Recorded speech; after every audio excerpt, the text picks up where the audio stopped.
Our lectionary gospel reading this morning is taken from John's gospel, reading the first 11 verses of the second chapter, John 2, 1 through 11. On the third day, there was a wedding in Cana of Galilee, and the mother of Jesus was there. Jesus and his disciples had also been invited to the wedding. When the wine gave out, the mother of Jesus said to him, "They have no wine." And Jesus said to her, "Woman, what concern is that to you and to me? My hour has not yet come." His mother said to the servants, "Do whatever he tells you." Now, standing there were 6 stone water jars for the Jewish rites of purification, each holding 20 or 30 gallons. Jesus said to them, "Fill the jars with water." And they filled them up to the brim. He said to them, "Now draw some out and take it to the chief steward." So they took it. And when the steward tasted the water that had become wine and did not know where it came from, though these servants who had drawn the water knew, the steward called the bridegroom and said to him, "Everyone serves the good wine first, and then the inferior wine after the guests have become drunk. But you have kept the good wine until now." Jesus did this, the first of his signs, in Cana of Galilee, and revealed his glory, and his disciples believed in him. May God bless to our understanding this reading of God's holy word. The title that I give a sermon should be the absolute last piece of work that is done in that sermon's preparation. I should look at and consider the finished product, and then, and only then, look at the direction the sermon takes and name it accordingly. Well, unfortunately, my method of sermon preparation doesn't allow me that luxury. Where when I submit my newsletter article introducing the sermon for the following Sunday, I am only partially finished with my preparation. And sometimes I have absolutely no idea where a passage is going to lead me. Now, the title that I've given it then can become a burden if it has nothing to do with the completed message. Now, I especially want you to know that this morning because the title that you see for this sermon in your bulletin has absolutely nothing to do with it. I must confess that it just seemed like a fun play on words, and so I just went with it. So you can disregard it completely. And then let's look at what this story in John might have to say to us. It seems as if everyone knows this story, whether they have any kind of church background or not. Whenever I read this passage, I remember hearing about a man who had been delivered from the clutches of alcoholism by an encounter with Jesus Christ. He quit drinking and he completely turned his life around. And one day, one of his friends from his drinking days said to him, "You don't believe all that stuff that you hear in church, do you? I mean, you don't really believe that Jesus turned water into wine, do you?" His friend looked at him and he said, "Yeah, I do believe it. I believe it because I've personally experienced it.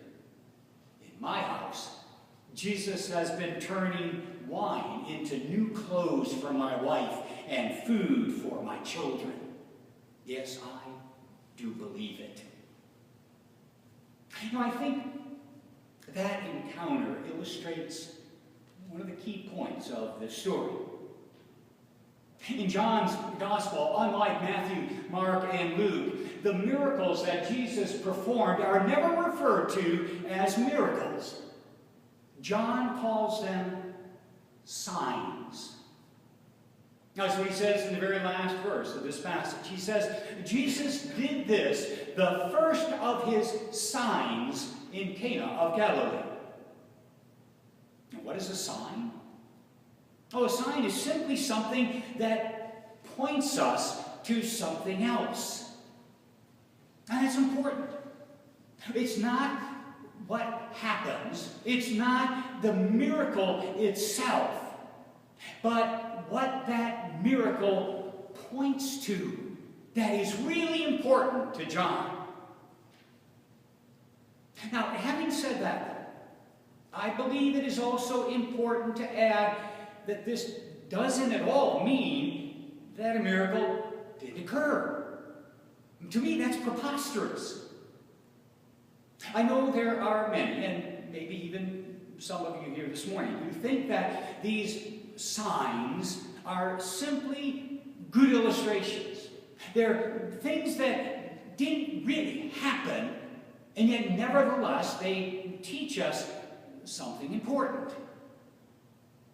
Well, I think the whole point of the veracity of these signs is that they do both. First of all, they show us the way in which earth and heaven intersect in a divine, magnificent way, in a very real fashion. And they also teach us a lesson at the same time. I say it's not one or the other, and quite frankly, without one or the other, neither matters. I say there's no lesson to be learned if it isn't real. And unless it teaches us something, there isn't really a reason for it to have happened. Now let's focus on the lessons that this sign teaches us. Now, what is it that John wants us to know? Now, I think it's interesting that this is one of only 2 times in the entire Gospel of John that the mother of Jesus is mentioned. And in neither case is she referred to as Mary. But on both occasions, Jesus refers to his mother as woman. Now, this isn't a derogatory reference as it might be heard today from a son to his mother. Woman, as you might hear. Now, this isn't the way it is. This is really just a more formal address. And I think it's interesting that the other time Jesus refers to his mother is when he addresses Mary from the cross. So we see that she's here at the very beginning of his ministry, the first of his signs, and she's there at the very end, at his death on the cross. You can have a lot of fun, and people have through the years, dramatizing this exchange that takes place here between Jesus and Mary. Now note that she doesn't tell him what to do. And she simply makes a statement. They've run out of wine. And yet, from his response, it is very clearly a statement that includes an implicit demand, or at least a suggestion.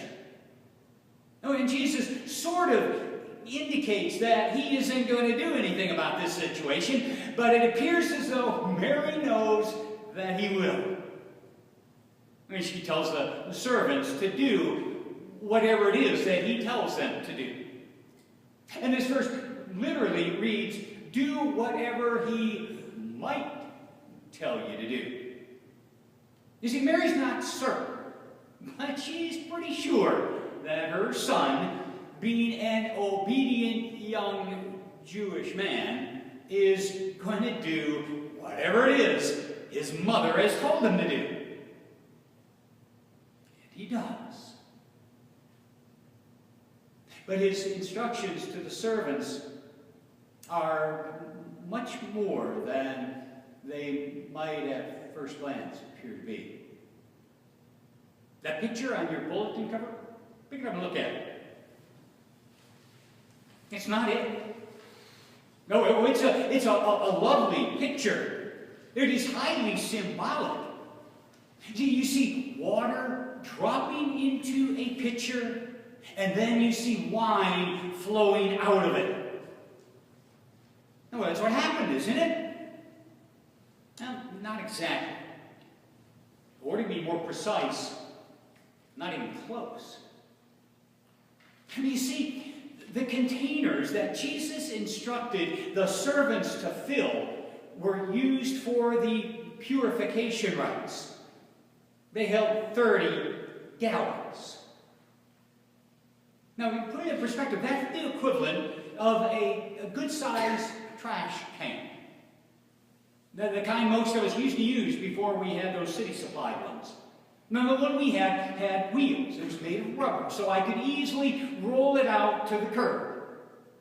Now, if I absolutely had to, I suppose I might have been able to lift that can. But of course, remember, it would have been made of rubber, a light substance, and it also would have been filled just with garbage. These are made of stone, and they are filled with water. Now the point is, when Jesus tells the servants to fill the jugs with water, you just have to wonder how it is they did it. Now, they didn't have a hose attached to the back of the house where they could simply drop the hose into the jug and turn on the spigot. We don't even know how. We don't know where they had access to water and how they got it from wherever it was into those jugs. And there were 6 of them, each holding 30 gallons. So do the math. They end up with 180 gallons of water that then become wine. The equivalent of 1,000 new bottles of wine. You see, that wouldn't hold the wedding guests for the remaining 4 days of what would have been a 7-day wedding feast. They had enough wine for 4 more weeks. And here's the point. When Jesus provides, he doesn't just provide enough for us to get by. He provides in abundance. I know that the servants filled the jugs, as John says, to the brim. The blessings of God are given to the point of being overflowing. God provides for us abundantly. You see, that's what Jesus did for guests at a wedding, and that is what Jesus does for us. But take note of who's aware of what has happened here. It's not the steward, or would have been perhaps the wedding planner. He doesn't have a clue. Or certainly not the wedding guests, or even the wedding couple. No, it is only the servants who are in on this incredible event that has taken place. Oh, and at the end, at the very end of the story, what does John say? And his disciples believed in him. See, there are miracles, signs taking place all around us every single day. But do we notice them? Are we aware that we are recipients of God's abundant and lavish grace every single day of our lives? What it is, grace, isn't it? And we don't deserve the miracles, we don't deserve the signs, and yet God provides them abundantly anyway. I think it's interesting that the word grace appears 4 times in the Gospel of John. And all 4 times it's in the very first chapter. It's before this event has even taken place. Now, someone has suggested that once the Word becomes flesh, the rest of John's Gospel is to show you what grace tastes like, looks like, smells like, sounds like, and feels like. Now these signs, this one that we have read this morning being the first, don't tell you, but rather they show you what abundant grace is. And what does abundant grace taste like? Like the very best wine ever, when you were expecting the cheap stuff. See, it's one thing to say Jesus is the source of grace, but it is quite another to have an experience of it. It's so hard to grasp, though, isn't it? It's so much easier for us to think we are worthy of grace and wallow in our guilt or in our anger or frustration or our depression or our dejection over the circumstances of our lives. It's so much easier to complain or argue or whine about the way things are. And certainly in the midst of a season of political rallies and speeches and debates, we hear an awful lot. We hear whining, complaining about this person or that person, this situation or that situation. And it seems as if with each and every passing day and week and month, we find more whining than ever before from all circles of society.